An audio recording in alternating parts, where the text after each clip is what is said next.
Welcome back to a professional match of StarCraft 2. Now what I've got for you today, it's time for a particularly spicy Best-of-5 series. I haven't seen these games yet, but from what I've heard, something special ends up going down in this match. And as far as I can tell, in the 12 years that we've had professional StarCraft 2 for, this has at the very least never happened before in a premier tournament. So this particular series, it was played during HomeStory Cup 21 during the playoffs section of the tournament, meaning the last section of the tournament, the final stage. Anyways, game number 1, it takes place on the map Moondance, and playing here with the Blue Zerg drones from Poland, we have none other than Elazer and his opponent in the opposite corner. And the reason why this series gets a little bit awkward later on with the Red Protoss probes from Italy, we are looking at Reynor's main nexus. Alrighty, so Reynor, of course, has been playing quite a bit of Protoss lately, right? Initially, we thought that this was a bit of a gimmick. So it's happened before where pro players are like, I don't really like playing my main race right now. I'm going to go ahead and play a little bit of Terran, a little bit of Protoss, a little bit of Zerg instead. Right? Fair enough. It always seems at the very least that the grass is greener on the other side. And I thought for a second that that was the case as well with Raynor. But Raynor wasn't complaining about Zerg being too weak. I guess he just doesn't really like playing Zerg versus Zerg right now, even though he's really good at the matchup. He's one of the very few players that has a very good win rate against Serral, for example, in Zerg versus Zerg. Anyhow, yeah, Reynor's been playing a lot of Protoss versus Zerg in particular, so whenever there's a premier tournament and he has the option to play a Zerg versus Zerg, he will usually opt to play Protoss versus Zerg instead. Now, I was interested to see what his exact ranking with Protoss is right now. So, just to give you a little bit more information, Reynor is now considered to be the rank 3 player in the world overall, which is very, very impressive. He's been hovering around that rank for a long time, sometimes the number 2, sometimes even the number 1, but Reynor has been very good at this game for a very long time. However, his Protoss is currently apparently considered to be the rank 34 in the world overall, which is definitely very respectable. Especially if you imagine, right, for a second that it also includes Protoss versus Protoss and the Protoss versus Terran matchups. I can imagine that Reynor's Protoss versus Zerg is going to be quite a bit better just because he's very familiar with the matchup from the other perspective. Elazer, currently the rank 17 in the world, so definitely favored in this matchup, I would imagine, for Protoss versus Zerg, just because it's rank 17 versus rank 34. Or maybe actually rank 33, because Reynor obviously is already occupying a place a little bit higher up in those rankings as well. Either way, Stargate opener right here from Protoss. Elazer opting to go for a quick third hatch. Actually, looking at the rankings a little bit closer, this actually cracks me up every time I think about this. So, in the past, Reynor's little brother, Baby Marine, was the rank 2 player from Italy. Reynor obviously being the rank 1, right? He's just checking if there's a full wall. Not a lot of confidence here. Anyhow, he used to be the rank 2 player from Italy, right? Which is very cool.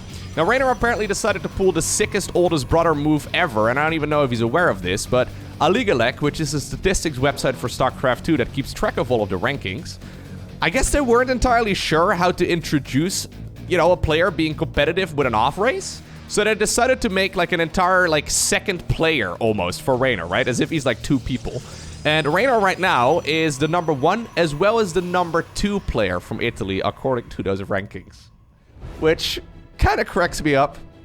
I mean, obviously it doesn't really mean much, but it's, yeah, still very funny to me that he's knocked his little brother down the spot just because he decided to start playing his off races. Maybe one day he'll start playing Terran as well competitively and he can even knock him down to a lower position. Either way, let's see if this Oracle can get any damage done. Doesn't look like it. Stellar defense right here from Elazer. Love to see that. Reynor did opt though for a very quick third nexus over here in the corner. I say very quick. Honestly, this is nothing too crazy. He decides to go for a second Stargate. Okay. So, double Oracle into Phoenixes, I would imagine. Okay. Getting a little bit of damage done over here. Taking a bunch of damage as well on the Oracle. Honestly, I think getting 3 worker kills for this much base damage is not really... Oh, wow. Well, if you're going to lose the other oracles, well, I don't think that's really worth it. Believe it or not. I know, crazy. Not the best start here whatsoever. There was a bit of a break here. So pause, please. Thank you, go. All right, so Reynor doesn't specify why he wanted to pause, but maybe there was something wrong with his settings, or maybe something was a little off with his, mouse acceleration or mouse accuracy or whatever, right? Actually, mouse acceleration on? No. None of these players are playing with mouse acceleration on. Either way, maybe something was wrong with his setup. which causes him to take more damage there than he ideally wants to. If he loses another Oracle, this becomes a very scary game. Alright, so Elazer, what exactly is the plan? He's in a good spot right now. Not really losing a whole lot of workers, and obviously, yeah, getting a bunch of damage done. He was making quite a few Zerglings, and now he sees the amount of Phoenixes that are available already. Not entirely sure if showing those additional Phoenixes is a good idea. Alright, he decides to immediately plot down a Nidus network, and this makes a lot of sense. When you know that your opponent doesn't have a lot of HP on one of those Oracles, and one of those Oracles ended up going down, and the early game really hasn't gone their way at all, sure, they can kill your Overlords and all that, but what if you just bring the Queens to the front of this party? Queens can no longer transfuse off creep, but you can keep the creep, well, at their natural just by plotting down a Nidus Worm. Double Phoenix production is not going to do very well against that whatsoever. At this point, Raynor has finally got to fly those Phoenixes across.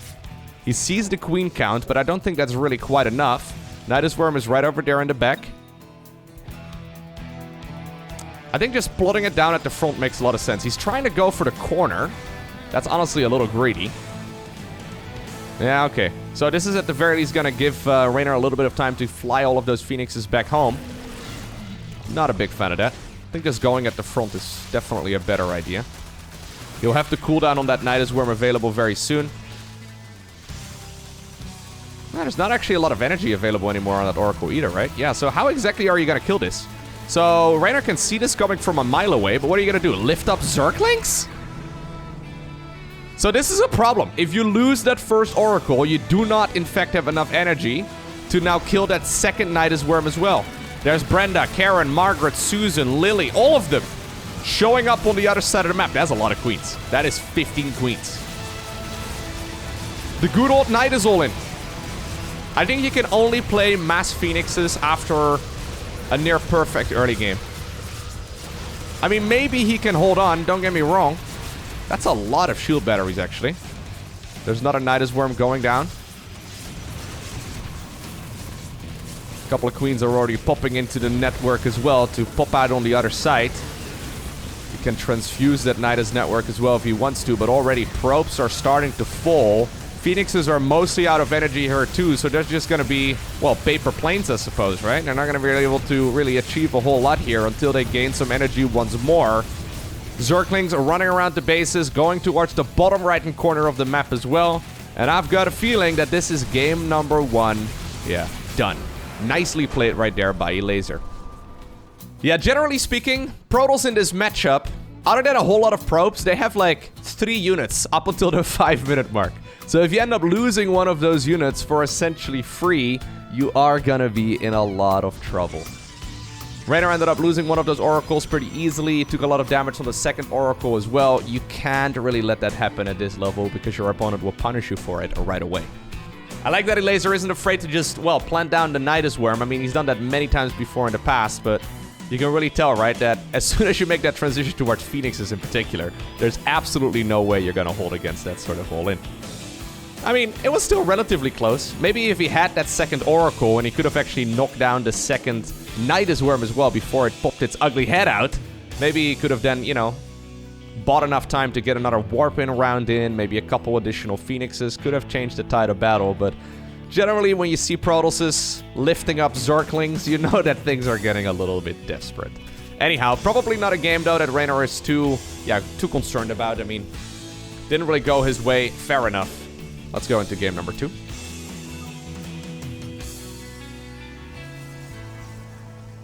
I like that Elazer, though, decided to just go straight for the punishment. Right? A lot of players out there will be like, okay, you know what? I'm just gonna take this advantage and drone up a little bit harder, maybe get a 4th base going a bit sooner as well, but Elazer was like, no. If you dare play Protoss against me, I'm gonna punish you for every mistake that you make. And you'll love to see that. Anyways, it's gonna be a Stargate once again here from Raynor. First Oracle, or sorry, first Adept, going across the map, mostly just scouting out roughly what's happening. Making sure that the Zerg player is honest. No cheeky little Roach Warren over here, no cheeky little Bailing Nest right over there, right? It happens every once in a while. It's those little tells. You don't get a lot of info as Protoss, but you gotta make the best of the situation. There is, however, gonna be an Oracle in the back of this too. Looks like it's gonna be rallied straight across the map. Second Oracle coming up on the back of this as well. So most of the time when we see Raynor playing Protoss against Zerg, He likes to go for that very hero-esque approach, where you go for only a handful of gas geysers and a lot of stalkers, zealots, and also oracles. I'm a big fan of the oracle, but it's so critical that you keep them alive, right? Like, losing them for free, it's just... Yeah, you're just gonna get punished for it. You really can't afford losing oracles for free. Not above, I would say probably like Masters 2 or so. Maybe below that you can mess around a little bit more. You have a bit more wiggle room. But above that, like, it's just not gonna happen. And obviously, this is way above that level. That is a pretty quick third Nexus. Once again, Raynor opting to play the macro build. Obviously, you can always go for the fake third Nexus as well. We see that every once in a while where Protoss players now, because they are so... Like, Zerg players right now are playing against the Twilight Council Force transition so frequently. Every once in a while we see Protoss players playing tricks as well on the Zerg, making it look like that is the build that they're going for, but then actually mostly just making the Nexus right here for show. But judging by the fact that already we have additional probes coming up and Raynor is fully saturated now on 2 bases, I think we should be A-okay. Yeah, and we're gonna see that Fort as well as the Twilight Council right now, so he's gonna make that decision to transition towards that Gateway army here very, very shortly. Okay. Yeah. Once again, an Oracle ends up going down. Yeah, I guess at the cost of 9 workers though, right? So, I don't love it, but I also definitely don't hate it. Plus, we went triple Oracle this time, so defending at home and yeah, it's gonna all be a little bit easier. Plus, we're a little bit later on into the game too, right? That does make a big difference. Protoss players have gotten rather greedy as well with skipping that shield battery in the natural. Always feels a bit risky to me. I guess the obvious answer is just don't misposition that one adept. But yeah, still always feels a little bit risky. Alright, so we've got the Blink as well as the +1 ground weapons coming up. Couple additional gateways, and yeah, everything is progressing as what we normally see right now in this matchup. So, Fort Hatchery here is rather quick for the Zerg. Normally we see it a little bit later, but this is definitely not out of the ordinary. He decided to go for a lair, and he's gonna go for the +1 missile upgrade. So, Elazer not opting to go. We actually saw him doing this at HomeStory Cup pretty much every single game. He doesn't actually opt to go for the... We see a little bit more harassment, by the way. He doesn't actually opt to go for the melee upgrades. So a lot of Zerg players have been happily getting those melee upgrades in this matchup instead. I've seen Elazer also planting now the Baneling Nest at the same time as he does get a Roach Warren, and then he still goes +1 missile. And then there's like a pretty cool little all-in that you can do with, I guess, like Ravager, Ling, Bane. So it hits pretty early on. Those Banelings usually not expected at that stage in the game already. Yeah, maybe that's what he's going for in this game as well, just minus the Banelings, right? This is just looking right now like a good old +1 Roach timing attack. These upgrades will finish up roughly around the same time. If Elazer can whoop his opponent with this timing, that would be hilarious, because this is like the most commonly played, and this is the build that I teach basically every single person that wants to do coaching with me in StarCraft 2. This is the game, or the strategy rather, that I've been teaching for many, many years. Just a good old +1 attack, a Roach speed timing push. It hits like a truck. Obviously, this is going to be a well-executed version of it as well. This is a huge skill check, though, here from Elazer. Normally, it doesn't happen very often at this level of play. But look at the supply count. Obviously, there's not really that much on the back of this here for Elazer, but he could transition relatively easily as well towards, like, +2, yeah, which he does right away, so... Doesn't look like he's actually expecting to win with this, but right away, yeah, those photon cannons are going to be unpowered. There is Storm available right now, so I'd love to see that. We do need, like, one more force field over there, but he's just piling through this. My god. An absolute bulldozer of a Zerg army coming through. Oracle's up in the air, still dealing damage. Imagine if there was still a third Oracle available. I actually don't think that Elazer would have opted to go for this attack if that was the case. Okay, now Roaches are streaming into the natural as well. This is a disaster. So this is Elazer showing his opponent, like, hey, if you're gonna, you know, play against the best, you gotta bring your A game. A lot of players will maybe just go easy on you and play that macro game, right? Which is where you definitely are very good. I would say once Raynor gets to like the 10-minute mark, his Protoss is very, very powerful against Zerg, but The earlier stages definitely need to be cleaned up a little bit. There's a ton of roaches on the back of this too. He's not even opting to go for the 4th base. Elazer right now is smelling blood in the water. He wants to just win this game right here, right now. Taking down an extra Nexus. He doesn't really care. I'll take the 3rd base, he says. Thank you very much. Yeah, and this is a classic timing attack. This is a build that has been around since literally, like, I want to say, well, I guess Ravagers have been added at some point, right? But a version of this has been around since quite literally like 2011, 2012 or so, when Stefano first started doing these builds on, like, Daybreak LE. Maybe Raynor could stabilize, but the supply count is, yeah, not gonna lie to us. Keep in mind, +2 is on the back of this too, so Elazer is not going completely all in with this. Raynor has been halted as far as that progression and upgrades goes quite a bit. Okay. Yeah. Yeah. Yeah, no. Alright. He wants to win this game, right? So he's not really too concerned about the Nexi, I suppose, but he's gonna target fire them down eventually. Nice little concave here. GG is cold, and Raynor ends up losing game number 2. Once again, in a very quick fashion. Alright, now remember how at the beginning of this series I mentioned that this is not quite your conventional best of 5? 2-0 behind.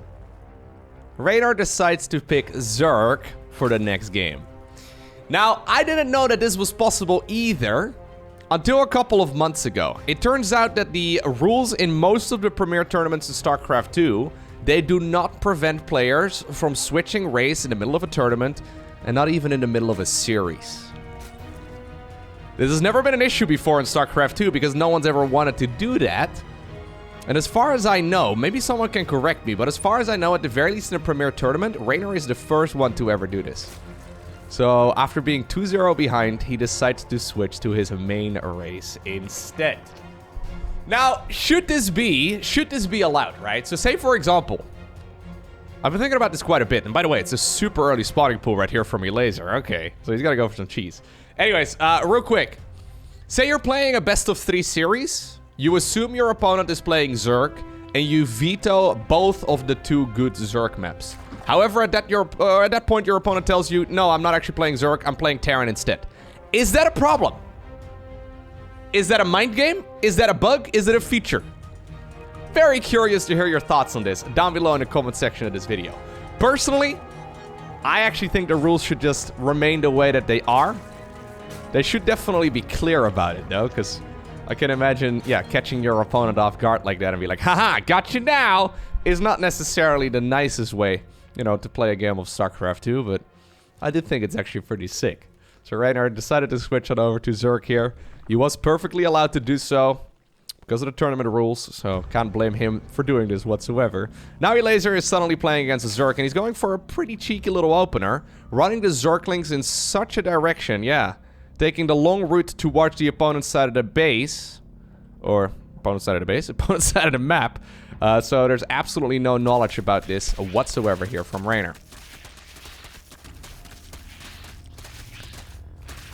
Has Raynor been playing enough Zerg to even know exactly what all of these timings are? So this is a very aggressive variant of this opener, right? So this is Elazer going for both Zergling speed as well as very quick Banelings. He needs to do I would say at least like 5 drones worth of damage here against the Zerg player in red, and kill the natural in order to justify this. Not a very popular build at this level at all, but we're gonna, yeah, take down the queen. Makes sense. Adding on some additional Banelings. In the meantime, though, inside of the main base, the Zerglings here are blocking most of the paths. Okay, love to see that. Actually, really cool. I think there's one little opener over there, or opening over there.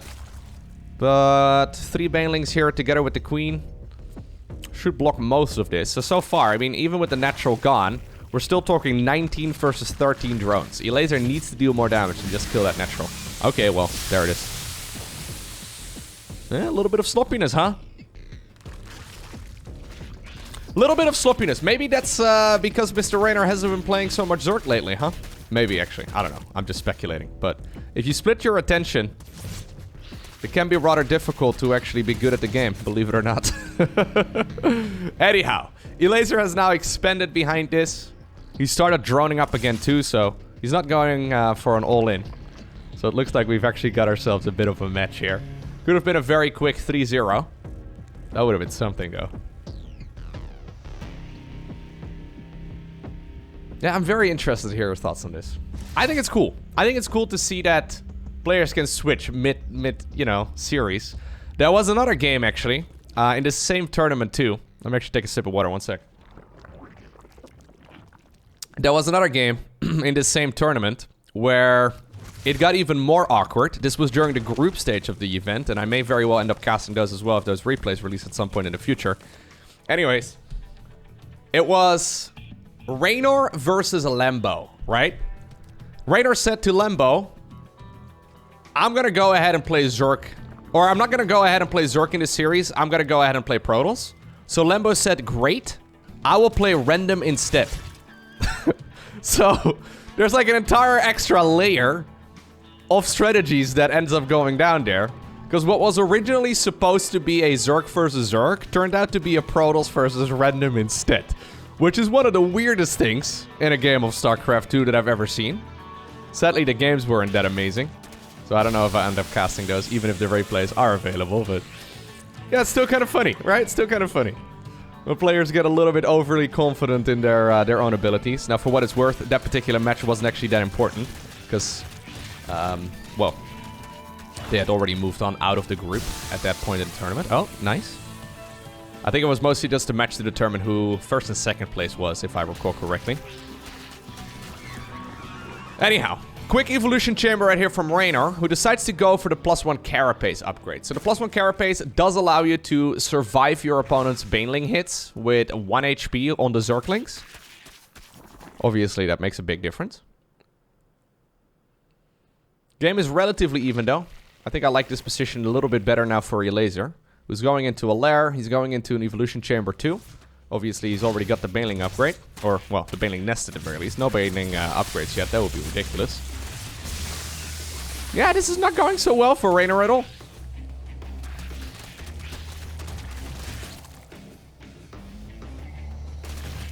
He's adding on more drones. So he's not going completely all in with like a Zergling baneling type of bust. Maybe he's a little bit concerned for a follow-up push from the opponent, who now goes for the +1 melee themselves. So this is Elazer skipping the Roach Warren, it seems, and going straight into a lair.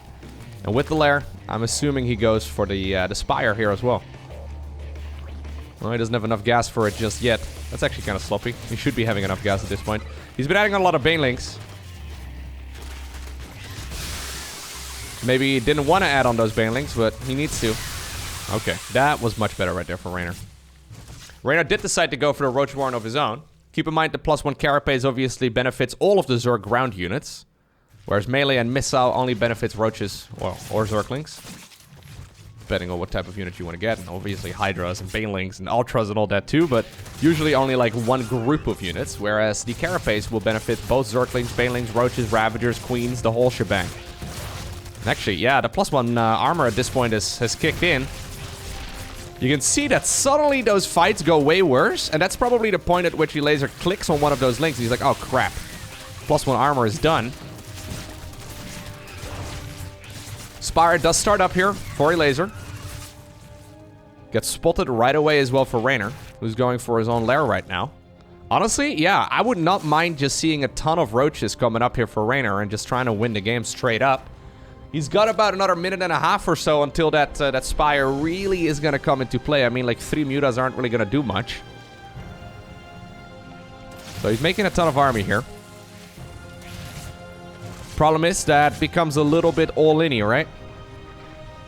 If you then go across the map with your Roaches and the +1 melee Zerglings from Elazer will end up holding it, it doesn't really do you much good. So Elazer did once again morph in a couple Banelings. Normally not the stage in the game to go ahead and do so. Normally at this point you're saving up to make as many Mutas as possible all at once. Don't really know if I agree with that move. There were barely any drones at that third base to begin with anyways. Okay, yeah, so Elazer is just dropping all of his gas to try and not die here. +1 melee is done. So that cancels these upgrades out. Queens are actually doing a lovely bit of work. Oh, nicely done there by Raynor. 2 banelings take out a clump of like, what, 8 banelings? Anyhow. Spire at this point is done. Spine crawlers are coming up as well, yeah. And I think that Elazer actually holds this. But that's also because Reynor has been drawing behind this once again. So now he's going to be playing that defensive game.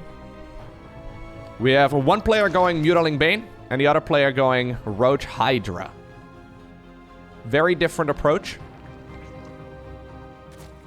Usually I like this quite a bit better for the Mutalisk player, just because it's super easy to accidentally mess this up.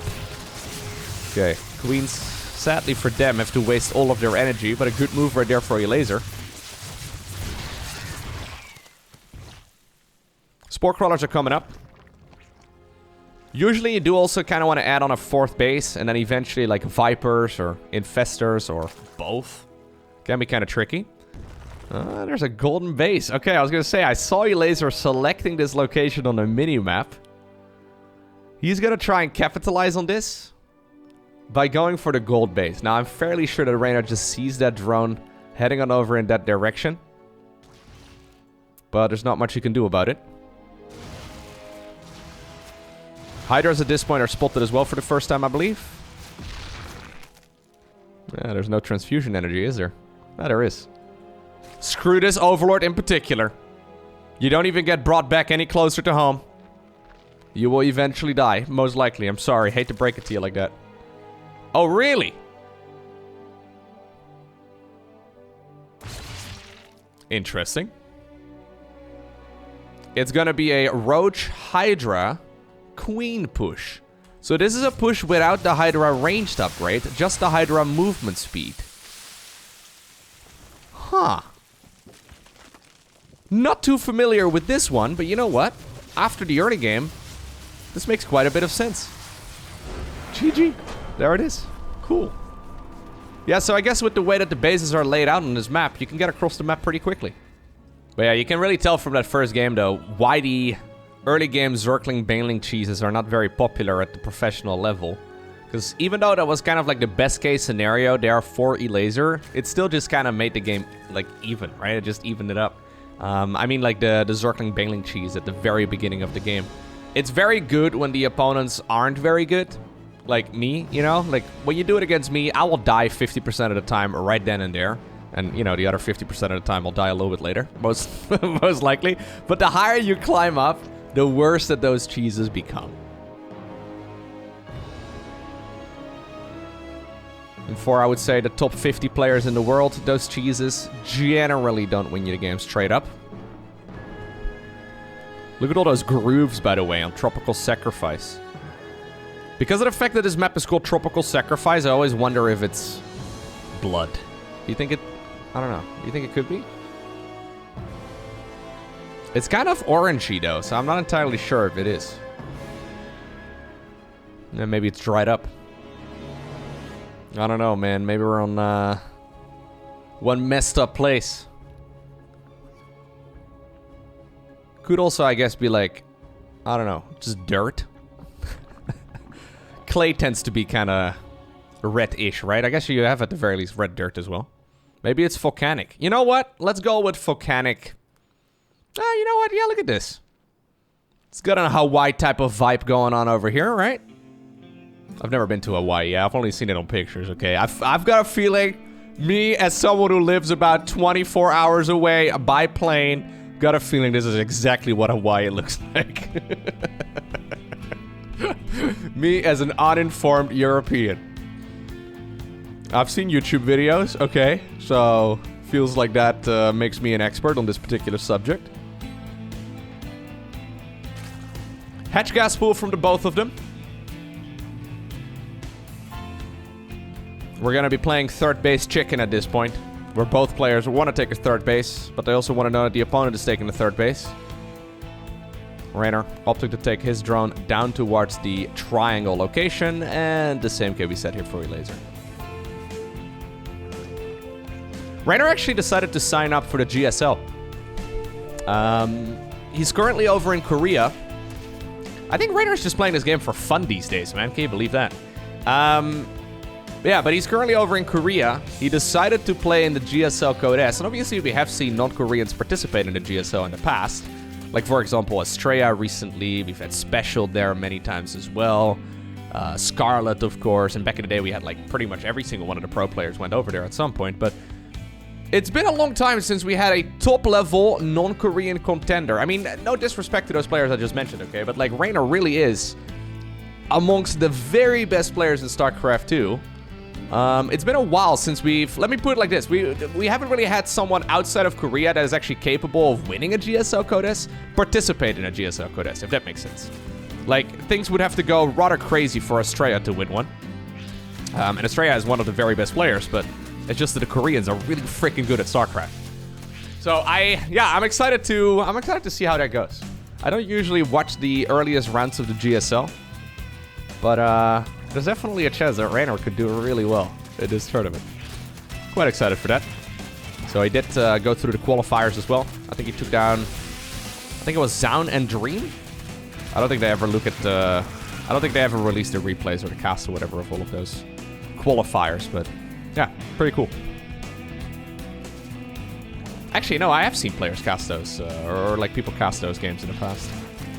Anyhow, Elazer's Roachborn gets spotted here by a cheeky little Zergling.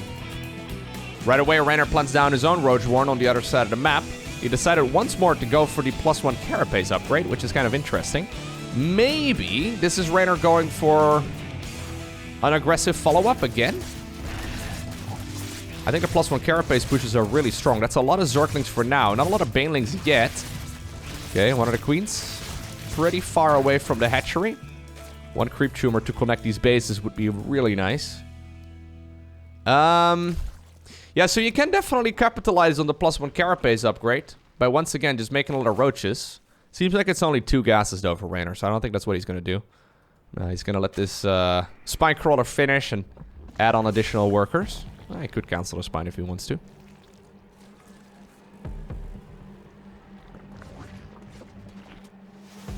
What? Elazer's going double Roach Warren now. Is this a mind game or a mistake? Like, he knows that his opponent has seen his own... He knows that his opponent has seen the Roach Warren in the back of the main base. Is he making his opponent think that that Roach Warren was cancelled? Don't see what the advantage of that would be. Fairly sure that Elazer is just accidentally making a mistake here. That's not a good sign. Because those, you know, structures, they're not particularly cheap. It's the cost of the drone plus 150 minerals. It adds up. Anyhow, 2 very adventurous Banelings. Let's see if Elazer is still on point in his match. This shouldn't do any damage. 4 drones, I guess. Not the end of the world, but not ideal either. So despite the fact that Raynor has been making a lot of drones here for a long time, he still decides to test the waters when he finishes up the +1 Carapace here.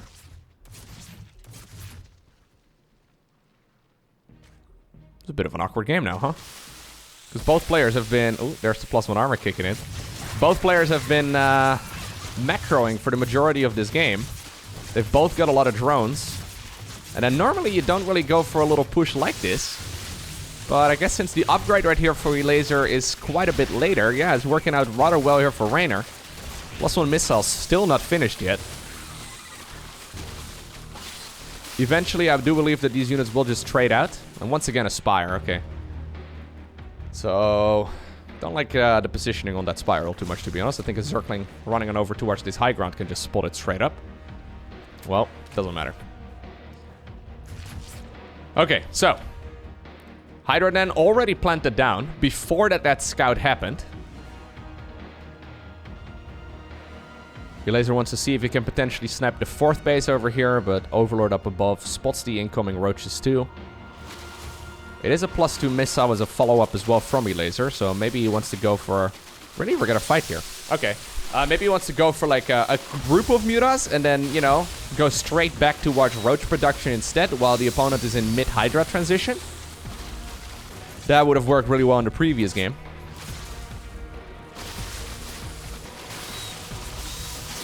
Yeah, so these upgrades are mostly just a wash right now. They cancel each other out. So it's very much so just about the roach positioning as well as just the amount of roaches that you have. Since the defender's advantage here is favoring Raynor, just because his units that he's making right now spawn closer to the battle, he's going to be able to push back that army eventually. You know what? I think the reason why this map is so dirty is because we only have dogs and, what are these? Karak going around. As far as I know, I don't think we have any Roombas on this map. That would explain all of the dirt. Yeah, that's it. Figured it out, boys. I did it. Anyways, Muta's coming up. We do have Hydra tech. And honestly, this is... Raynor's army's looking really scary here. This is an awkward set of games here. These last two games have been a little bit strange, right? Feels a little bit funky. Not very clean at all. You can see that Elazer seems to be second-guessing himself quite a bit here. So how many mutas are we going to make? Because he made quite a few already and is adding on more. I think 10 to 15 mutas straight into like either more roaches or like a lurker transition is also really good. Couple free roaches there. Okay. Hydras are coming up. So he only got the speed upgrade for the Hydras initially. And now that he sees that it's actually quite a few mutas, he adds on the ranged upgrade too. So Roach Hydra is going to be pretty good here.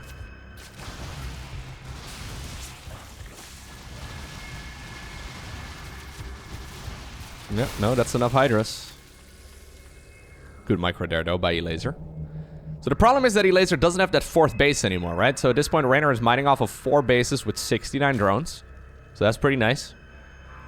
Whereas Elazer, yeah, is awkwardly trying to make as many roaches as he can off of 3 bases. The worker counts aren't really that big of a difference, but it's just the potential for additional mining here, right? What if Zerk now in red here goes for a lurker transition? That's a big problem. It's not happening, but there's a lot of options that you get as soon as that 4th base is available. Apparently, Raynor going for very specific 7 gas approach here. Fair enough. Oh my god, he's just brute forcing his way towards that high ground. +2 missile is not done yet, but it's finished right now. An absolute bloodbath over here. Hydra is still chasing down those Mutalisks. Well, it looks like they're doing a good enough job. A bunch of drones have gone down. Is he really winning this fight at the front, though, Raynor, that is? I mean, he does have that upgrade lead. The +1 carapace that we saw in the earlier stages of this game helping out quite a bit. A couple of Hydras now joining in the fray over here, too. And having those additional Hydras here in the mix is pretty sweet. Yeah, their DPS is significantly higher than Roach's. Defender's advantage eventually does once again, well, go to the defender. And those mutas have been flapping their little wings around the bases, trying to get as much damage done as possible, and they've done actually a decent amount. Yeah, not bad at all. 7 drones in total. I mean, it's not great, but they're still all alive as far as I can tell. Did we see any mutas going down? Okay, 4 mutas in total have actually gone down. So I guess the Hydras did grab a couple of them. Here we go again, though. The problem is those mutas can't really help out in these battles very well, right? Oh, aggressive movement once again here for Raynor. Just trying to weather the storm of those corrosive biles. Microing the army into the army of his opponent. And if the Hydras start shooting their little spines, they deal so much damage. Now the mutas are coming back home. They realize that they are needed. Hydras do need to group up together to try and go after those mutas. But the roaches in the meantime are destroying everything. And just like that, I believe that we are going to the rubber match. After being 2-0 behind, it seems to me that Raynor is winning the 4th game of this series. And with that, he gets a shot at winning it. Alright. Our final game for today, it takes place on the map Inside and Out. We have that beautiful Terran guitar solo in the background. Maybe I shouldn't be talking through it, huh? Can you hear how beautiful the music is? He says while the music is playing. Sorry.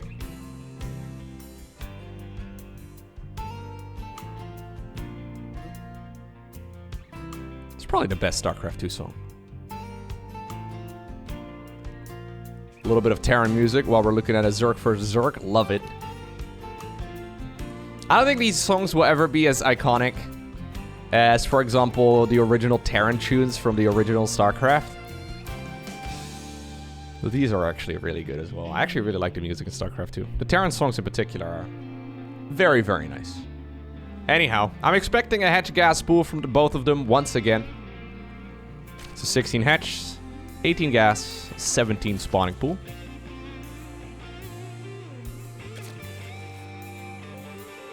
There it is.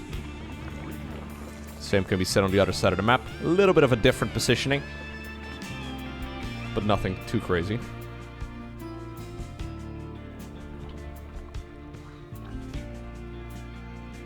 Elazer apparently. Is that from the Defenders of Man? Is he representing the Defenders of Man on his main hatchery? I don't know if that's what that logo is from. Alright, at the very least, Raynor has Kerrigan's Brood in his decal. Fair enough. Raynor, of course, on KaiZ Gaming. Elazer recently joining Team Liquid, which is pretty sweet.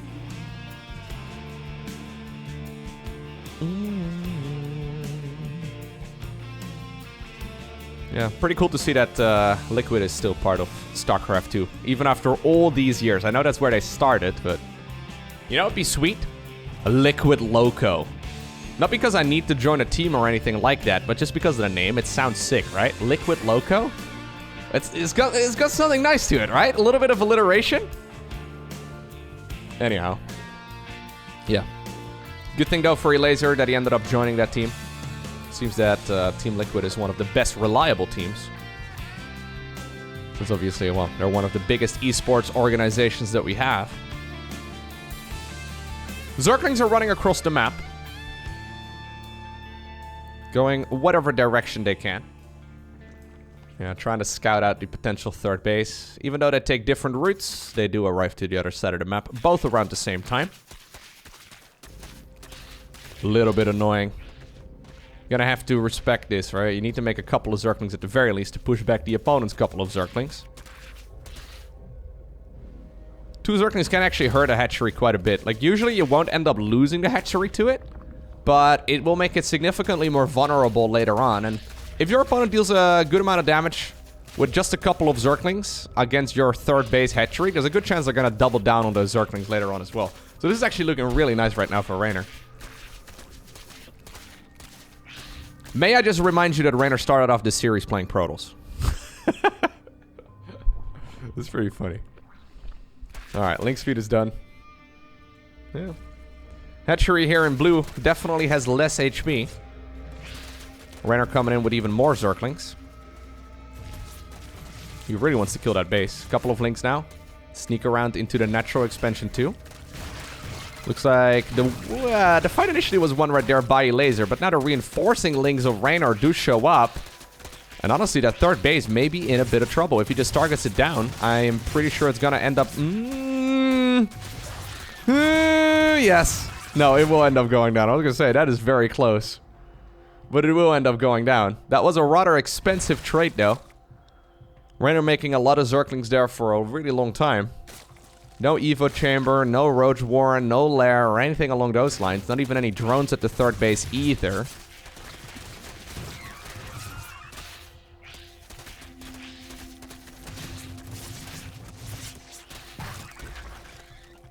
Alright. One Overlord. Came to the wrong neighborhood. A little bit sloppy. Elazer now has still a lot of units out of his own. He decided to retake the third Nexus, or... that was a Nexus at some point in this game, in my defense. Yeah, liking his position for Raynor a lot. He just sniped his opponent's third base. He just sniped one of the Overlords too. Now Elazer is up with his back against the wall. What exactly do you do here? Apparently he decides to go for a Lair. Are we gonna go... or sorry, for a Roach Warren. Are we gonna go for a Lair as well?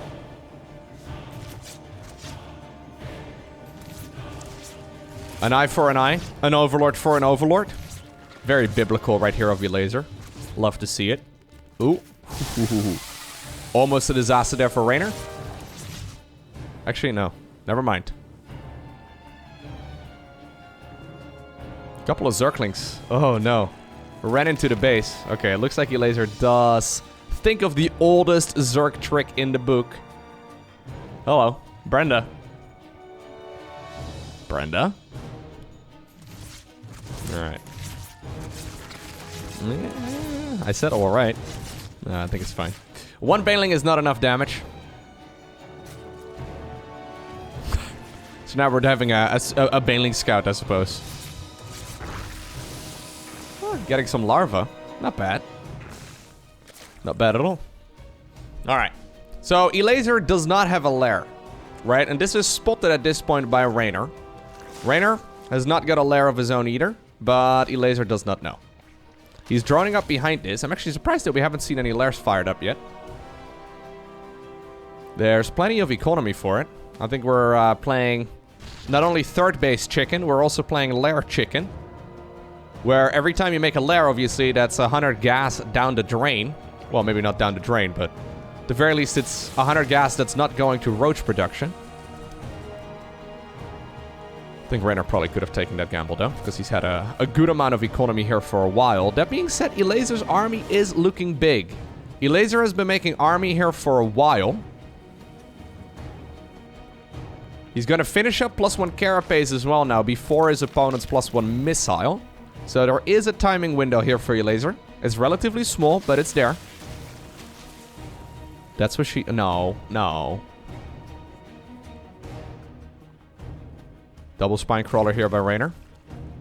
Lairs are going to finish up here. Yep. Realizes that he doesn't need it. I'm expecting a 4th hatchery pretty soon here as well. From Raynor especially. Elazer a little bit later when it comes to droning up that hatchery, but he gets there. That's the most important part. Zerglings will scout out the saturation here.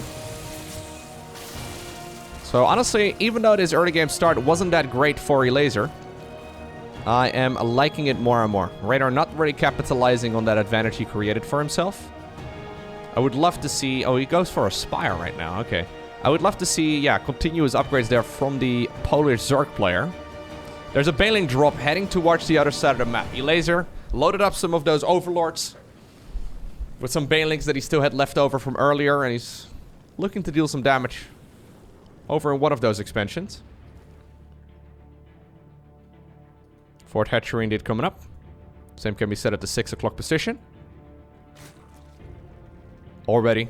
This has been spotted though, so I don't think this really should get a whole lot of damage done, although, you know what? 4 Banelings is still 4 Banelings. It's more than 2 Banelings. It's 2 more than 2 Banelings, believe it or not. I know. Alright, so the Spire has been spotted as well by Elazer. So now he is the one that starts up the Hydra. Firing up some Hydralisks in a Roach War. Not a bad idea. Really? Okay, so this is Raynor misreading the situation quite heavily, though. If he is the one starting up... Oh, actually, no, sorry. I thought he was starting up a Spore Crawler here because he thought his opponent was playing Mutas. But I think this is mostly due to the fact that he is a little bit concerned about that one Baneling drop. That must be. I was gonna say, I don't think that really makes a whole lot of sense. He's got his own Mutalisk coming up right now. That Muta army will give him map control. But as you can see, he's only making 7 Mutas, and then he's going back to Roach production right away. In the meantime, on the other side of the map, Elazer is opting to go for the ranged upgrade first, before the movement speed upgrade for those Hydralisks. That Dropalord has been roaming the map for a while. Apparently, it's now going to try and see if it can get some damage in the main base.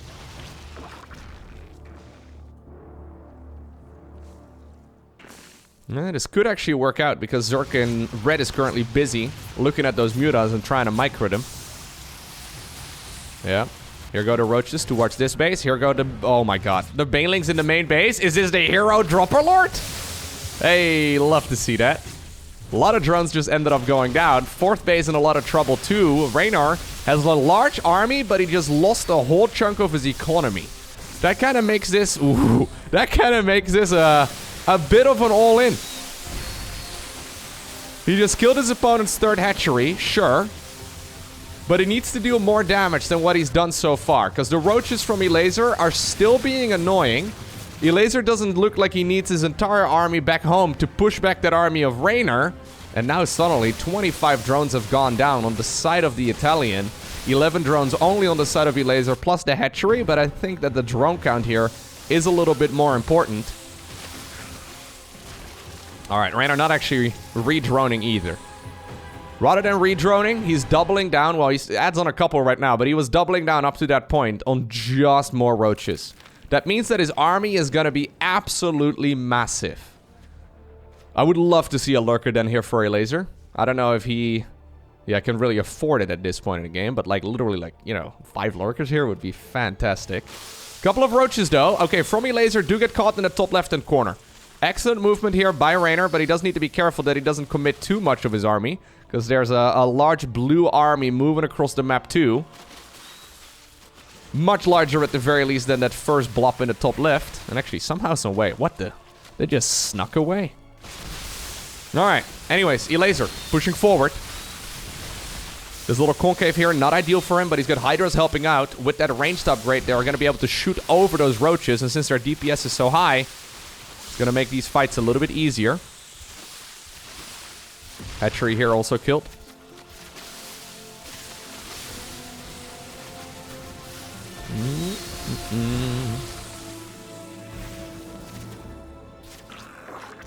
Yeah, not bad. A little bit of chaos. But I think eventually Elazer is the one that comes out ahead. He's got a bigger economy right now. His best bet is probably just to sit back and max out once again. He can max out in a couple minutes. Maybe 2 minutes. And going for another push is probably... Well, 2 minutes. No, less than that. Probably 1.5 minutes tops. Anyways, maxing out is probably gonna... At the very least give him an opportunity to put the nail in the coffin. Raynor does not have the army here to, yeah, push back a maxed out force of Elazer. Okay, beautiful movement here once again by the Polish Zerg player. Forcing the body block right here on those roaches in red. Elazer grabs another small victory.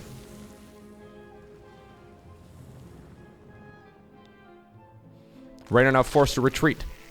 Roaches with their tails between their legs. Desperately running for their lives. Ravagers are coming up. Income here not really looking too hot though for the Italian. Small group of roaches as well on the left side of the map also get denied right away. Elazer now only needs part of his army to fight the main force here of Raynor.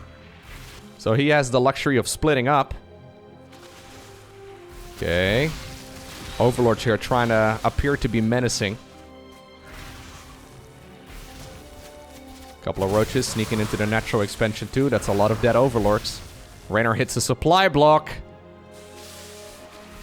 I think Elazer may very well be doing this. Pushing up the ramp right now. Getting close to that roach warren of Raynor.